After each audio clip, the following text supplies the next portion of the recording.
So it's finally time to start working on this neck right here. You might remember this neck from my first on the couch video and from my how to make a guitar kit, which was a video that I thought was a lot of fun to make, and hopefully you loved watching it.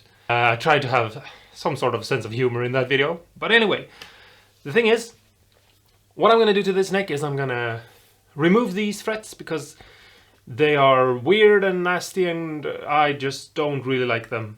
I have better quality fret wire that I can put in.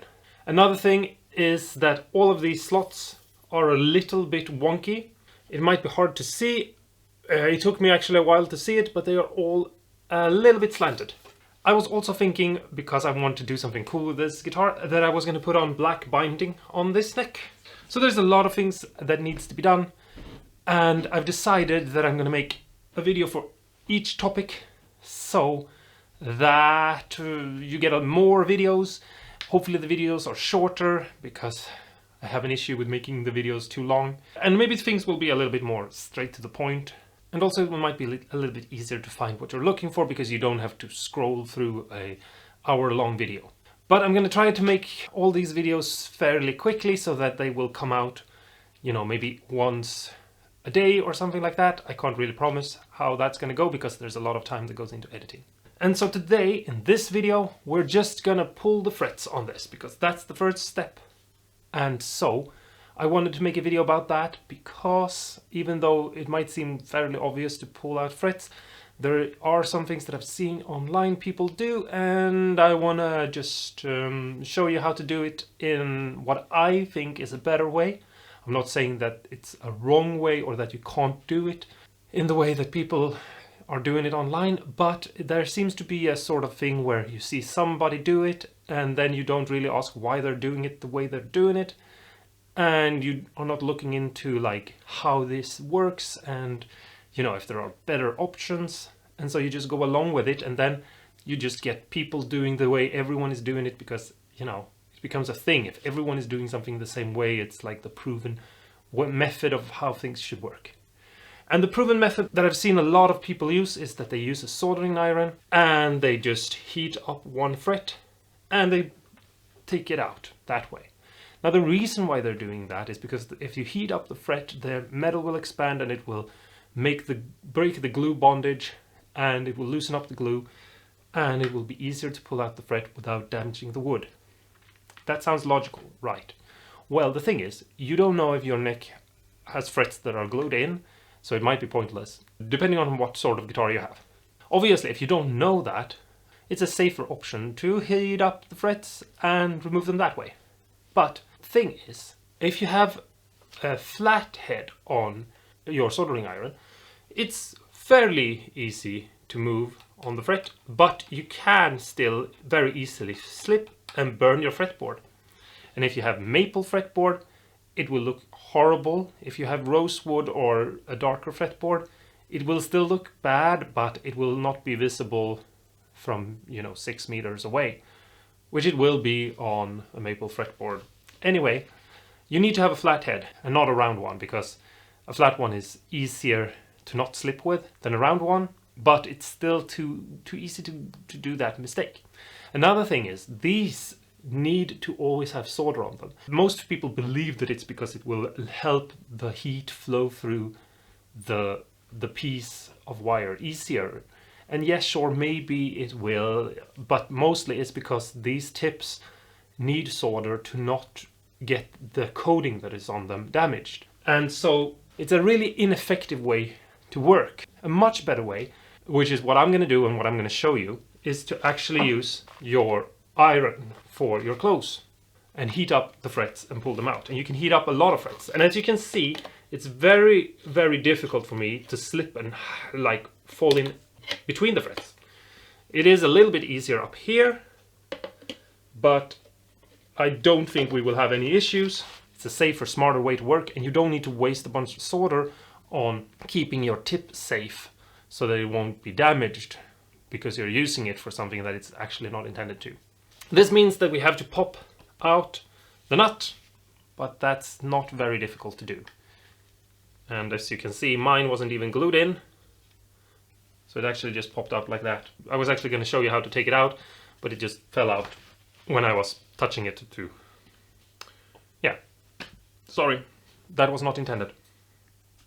Anyway, let's quickly remove these frets now. Okay, so my clothing iron is warming up, and I have a knife, and I have my fret end snippers, and we're just gonna like pull these in to try and get in between, and we're just gonna press in the knife and work our way through, and we're just gonna take it slowly and go up the neck. And so we're just gonna start off by warming up the frets like this. You don't have to have it on for super long, but as you can see, it's riding on the frets, not touching the neck. I don't have to be super careful and worried that I'm gonna do something stupid or that I'm gonna slip with my hand. I can just wiggle this back and forth like this, and I can just move it across to try to get an even spread of the heat, and it's gonna heat up the fret, and we're gonna have to go back and forth a little bit to see where we're at. And obviously, depending on, you know, the quality of the guitar and the neck and the wood and the frets, you know, all these things might make it easier or harder to take out the frets. So just feel it a little bit, loosen it up a little bit, just feel it, see what is happening, what is not happening. Go back, put on a little bit more heat. Just slowly you'll break it off like that. And I don't know if you can see that, but you'll get closer up once I'm done. Nothing tear out, no issues at all. Everything looks just the way I want it to look. And the good thing is you've already started the heat up of all the other frets, so you can really go back and forth like this. So even though it doesn't help that much, you've already started the other frets and they've already gotten a little bit warm already. And then we just have to take the knife and go back in to just get in under the fret a little bit. Try not to slip like I just did, if possible.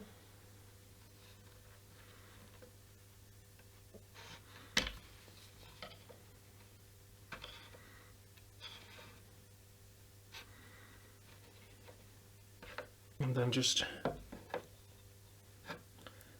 feel it a little bit. I think I need a little bit more heat.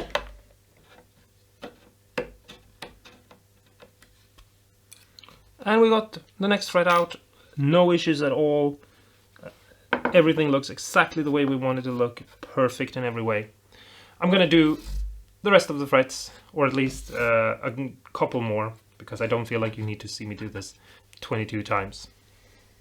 So I'm down here at the very last end, and I'm pulling out the very last frets. And so far, not a single issue at all. Everything is going very smoothly.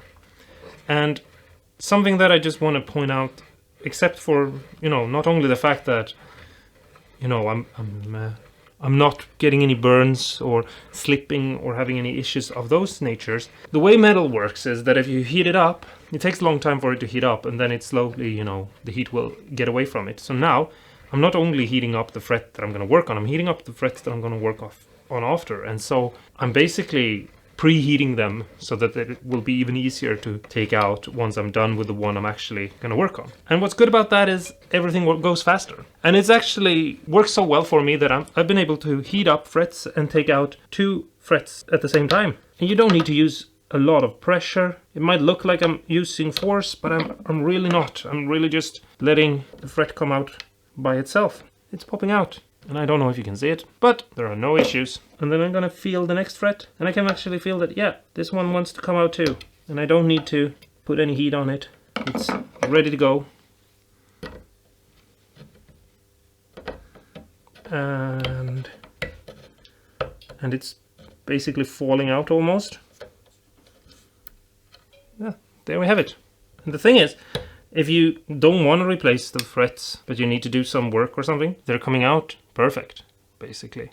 They're not crooked and bent and dinged and weird. I could put these frets back. I'm not going to do it because I'm not satisfied with the quality of these frets. Okay, so I'm at my last fret, and I'm showing you this just because I know someone is going to ask about it, because eventually you'll have just one tipping point like this. And yes, obviously this is where you might get burns on the fretboard or something like that, but I would still argue that it is easier to hold this over the fret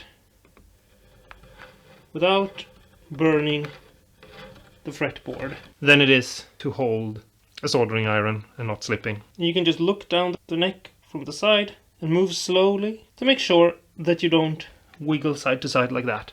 And now the frets should be warm enough that we can just stick in our knife and break up the edge a little bit. And the reason why I'm using a knife is because the angle is smaller, and then I can come in here and I can try to lift it up. And let's see. Yes, even the last fret worked perfectly, no issues. Everything looks super nice. I'm gonna film now as close as I can so that you can judge for yourself. There are some markings, but those are just because the tangs of the frets, so it looks a little bit zigzaggy. But don't mistake that for tear out, because that's not what it is. Anyway, that's the end of this video. I hope that helped. I hope that this made things a little bit more easy for you, and that you will use this technique, or at least try it out and see if it works better for you. I think it will, because I actually started out with using a soldering iron when I started building guitars, but eventually when you've done a bunch of things, you know, the way you learn how to do it, you start to question things, and you start to see patterns, and you start to try new things.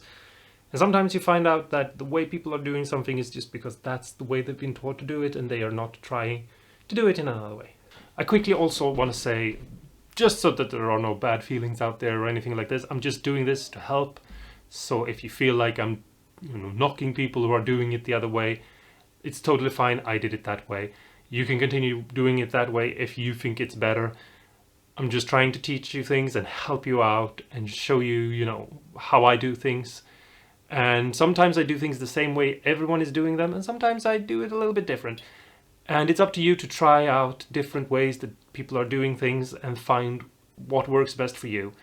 I can't tell you what will work best for you. I can only show you what I'm doing, just like everyone else is showing you how they are doing. You have to try it out for yourself and just see if it works better for you. If it doesn't, it doesn't, and it might be for someone else. But if it does, it's great. And yeah, not trying to knock anyone for doing it with a soldering iron. Obviously, if that's your preference, go for it. It's awesome. It works fine. If you like the video, don't forget to press the like button and the subscribe button. We need this community to grow. There's a bunch of awesome people who are super positive here, and it would be awesome if you wanted to be one of them as well. But anyway, until next time, stay awesome and cool, and go and pull out the frets of one of your guitars and see what happens. But maybe make it one of the guitars that actually needs new frets, and not your favorite perfect awesome custom shop guitar that is worth a super bunch of money, and that has stainless steel frets that are perfect and that you don't need to replace, because obviously this is a repair thing. Rah!